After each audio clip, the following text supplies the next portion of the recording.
Revelation 1898.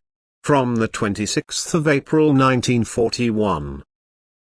Divine Grace. Without divine grace, man is incapable of accomplishing even the slightest thing for the salvation of his soul. The human being is weak, that is, he lacks all strength as long as he walks without God. He can certainly live his earthly life and also do so with earthly success, but his soul will go empty-handed until it appeals to God for his grace. For God's grace is strength. It is the strength needed to carry out what is God's will.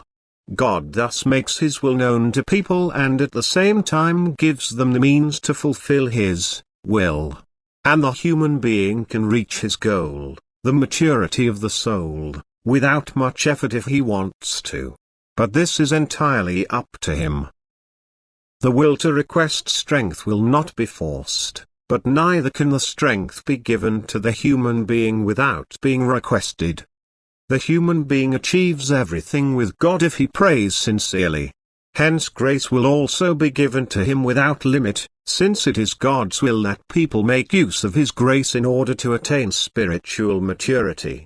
If the human being spurns the most precious gift, divine grace, then his will is in the power of the adversary who wants to prevent the human being from making contact with God. And if he implores God's grace, he establishes the connection with God, and that means lost territory for the adversary, for then he can no longer rule over the human being. But for the human being himself it means salvation from eternal ruin. For from that moment on God himself stands by his side, since the human being has entrusted himself to his strength and power through prayer for grace, and God will never disappoint such trust.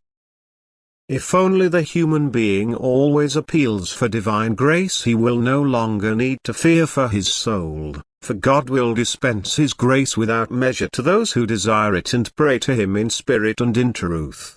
But he will withhold it from those who deem themselves too exalted to approach the divine Creator for a relief of their earthly task. Their reward is the world's recognition, and thus they also believe they can master everything by their own strength. They will lack all strength to do something which will bring spiritual success. On the other hand, their inclination towards matter will be increased. For if they don't believe they need God's grace, they are children of Satan, who places all these thoughts into the human being's heart in order to increase the distance from God. And it will also be easy for him to achieve this. To live in God's grace ensures highest spiritual success, for now the human being no longer does anything on his own but everything in accordance with divine will. Divine grace is God's assistance. Divine grace is strength, and divine grace is, as it were, the outpouring of God's infinite love, and where this comes into action there must be spiritual success. And therefore always and constantly appeal for divine grace so that it can reach you as soon as you need it. Amen.